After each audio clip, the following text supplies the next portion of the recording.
Daniel Jones got his first win with his new team, the Indianapolis Colts, in Week 1 against the struggling Miami Dolphins. Now they get to host Bo Nix and the Denver Broncos, who grinded out a victory against rookie Cam Ward and the Tennessee Titans. My name's Tyler, here with my brother Ryan, and we are going to break down this Week 2 matchup between the Broncos and Colts and provide our predictions for the game at the very end of the video. So be sure to stay tuned and leave a comment. Let us know who you think is going to win and why. And hit that subscribe button to get notified when new videos come out. And Ryan, great day to be a Colts fan. Got off with a victory to start off the season. There's definitely some positives to take from it, maybe some overreactions as well too, because Miami also just played piss poor. I mean, it's one of the worst games I think I've seen in a long time.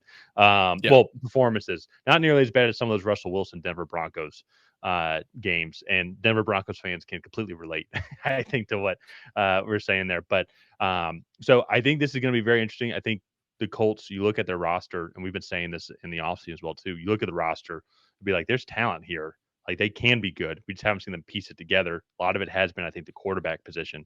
And I think we're going to get a good test to see how good this Colts team can be as well. They've made a lot of good improvements on the defensive side of the ball, but how good how much more improved were they?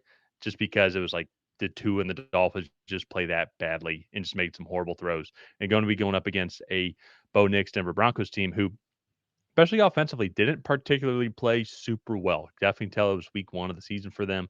The defense looked great. I mean, they shut down Cam Ward and the Titans offense, and who is definitely not the best, but still they were very dominant and picked up. Seemed like they were already in midseason form from what they were at last year. And so, very curious to see really how good this Colts team is, as they're going to face a much stiffer test, but also too, can Bo Nix and this Denver Broncos offense continue to keep taking the strides forward, like how we saw in the second half of last year. Ryan, I want to throw it over to you. What do you think of what really just both these teams' week 1 performances and what each team needs to do to be successful and come out victorious in week 2? Yeah, I thought the Colts were very solid in week 1, and they took advantage of really bad football by the Dolphins, and they scored on their what was it, all 7 drives that they had. Daniel Jones scored on all 7 drives that he had um, in the game. So I think that's impressive and good to see.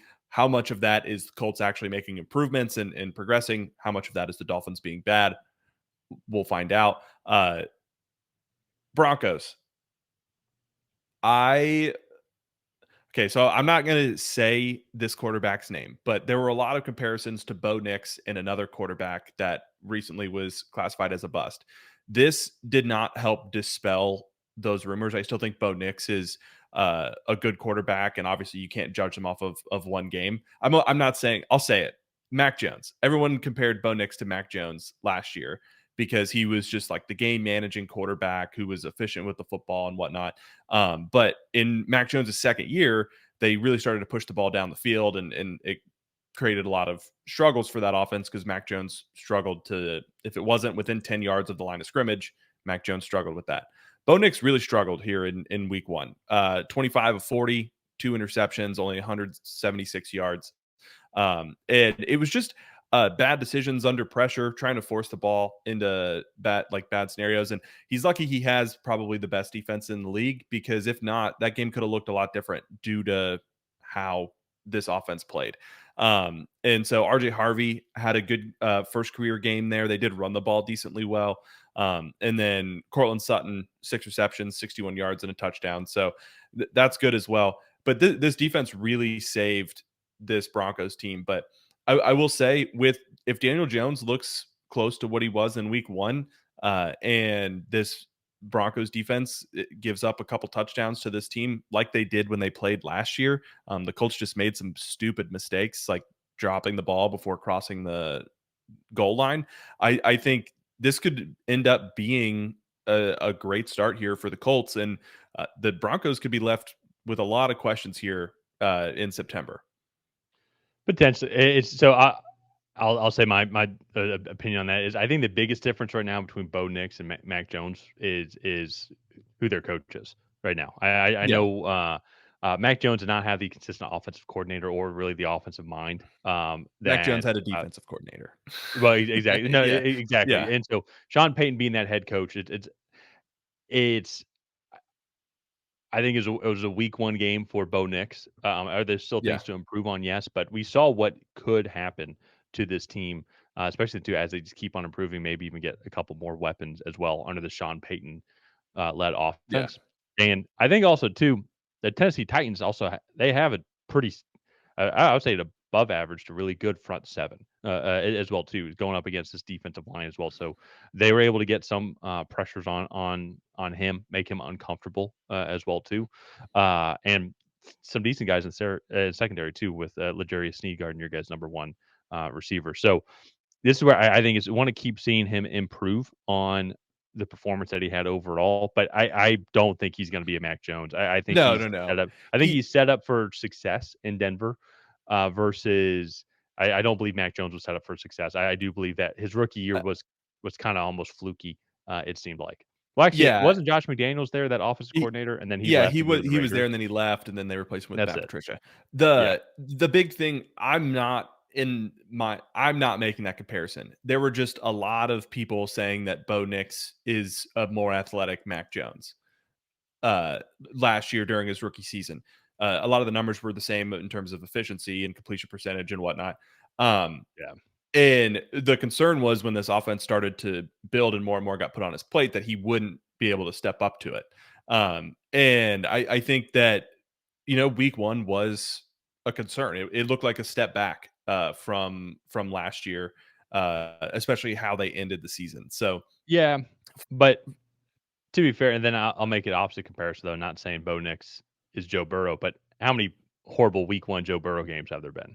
You know, oh, a ton. Yeah. it's a long season, and Yeah. I think the thing now, if he had this type of performance in week 10 and it was 9 weeks in a row of this, maybe there would be some cause for concern. What's Yeah. going on here with this team? What are some areas? Is it Bo Nix? Is it the team? But the Broncos have done a good job, I feel, of building around him. I like the offensive line that they're putting together. Um, they seem like they got their guys in the skill position player rooms that they've drafted overall. Like with Troy Franklin, then Marvin Mims, I think who's still young, still needs to improve. He had the muff fumble, had a couple of errors as well too. RJ Harvey having a breakout run there, and so he did was 6 for 70, as you said. He did have a 50-yard run, so I want to just keep on improving in Yeah. that. But this goes back to I think to kind of my opener is I think we're going to really find out how good both of these teams are. It is like Yeah. if Bo Nix has another similar performance, is it because did they just go up against two really good defenses these past 2 weeks? And is this Colts defense legit? Or then too, like how legit are the Colts as well? They go out and they make these moves. They go and get Cam Bynum, who had a pick and had already has gone viral with his interception celebration there. But then Cam Bynum and Travarius Ward as well too. Xavier Howard also like significantly improved secondary room, and Yeah. already they did already have a pretty decent front seven also. So I think this is going to Yeah. be a pretty similar matchup to what Denver's going to have to go up against. I'm very curious too, is how good is this Colts offense? Can Daniel Jones be the guy? Can he stay calm, stay poised? Because you go look at their weapons. I like that it's not the best receiving room, but if you look at the whole of this Colts receiving room with Michael Pittman, Alec Pierce, Josh Downs, AD Mitchell made one hell of a catch in that game as well too. You still got Jonathan Taylor in that backfield, and you got DJ Giddens as well now backing him up. Uh, you still have a good offensive line. They lost a couple pieces to Minnesota this offseason, but Tanner Bortolini and Matt Conclaves, they did a good job holding up the Miami Dolphins front seven as well. So now they're going to have an even tougher test going up against this Denver Broncos front seven. So we're going to learn a lot more about both of these teams here Mhm. going into this week 2 matchup. And to me, I think I'm almost leaning more a little bit to, I think a lot of good things happen for Indianapolis for them to look so dominant. I still think there are some things that they need to iron out. And I think the Broncos, now that they have a lot of game film, week 2, Sean Payton's going to be grinding this offense. Like, we got to do better. This is where we need to attack this Colts team. I think this Denver Broncos defense is going to give Daniel Jones some fits. I think we're going to kind of see a familiar Daniel Jones this week as he's still learning the Shane Steichen offense. So for me, I actually had the Broncos coming in to Indianapolis and winning this game here. I think it's going to be a close game. Wouldn't be surprised if these two teams maybe face each other off in the playoffs and Mhm. see each other again later this year because I think there's potential for both of these teams. I think the Broncos are going to be the team that stays undefeated. Yeah. I I'm going with Denver as well. I agree with what you said. I also feel like week 1 was more of a product for week 1 for the Colts was as much or if not more of a product of the Dolphins really regressing than the Colts making some drastic improvements. The And Colts have I improved. I think that's one thing no, sorry, no. not to interrupt. They have improved. I do think they can win the AFC South. They need to put some pieces together. I just think I think they're still a little bit farther away from that. I think they're still a couple weeks away from that than versus what we saw against Miami. They well, yeah, to me, the Colts offense is not they look like the best offense in the league last week, and I think that is more so the Dolphins just have probably one of the worst defenses Yeah. in the league. And the Colts have improved, especially on the defensive side of the ball. Getting all the turnovers and whatnot was a product of really good pass rush married with good coverage. But again, I think you look at what the Broncos were able to do last year in this defense. I think that defense is going to give Daniel Jones a lot more fits, like you said. And then I do think too, Bo Nix is a much better quarterback than how he played last Sunday, and I think he'll be fine. He'll figure it out, and this Colts defense I think might give him some more trouble, but I think that they'll definitely bounce back and look much better than they did in Yeah. Week 1. So But and I think too to put it in perspective as well too for what this Titans defense did. If you go look at this defense from last year, they're actually second in total yards allowed and second actually in passing yards allowed. So quarterback struggling against this Titans defense, it isn't something that's unfounded. You know what I mean? Where it's I can't believe they had this type of performance. So I do think Bo Nix is going to bounce back. And actually, while I'm there, let's just look at the flip side. Now, of course, the Colts did make a lot of improvements. Colts were 26 in passing yards allowed last year. Bunch of improvements were made, as we already talked about it. yeah, But still, it's going to be. I think there's going to be more opportunity for them to grow this week. yeah, no, I agree, and I don't know if I made it clear. I'm going with Denver Oh yeah. in this matchup. It Just might it's again, I some viewers might need you to clarify that, yeah, instead of doing no, this, no, but that was still a fun conversation.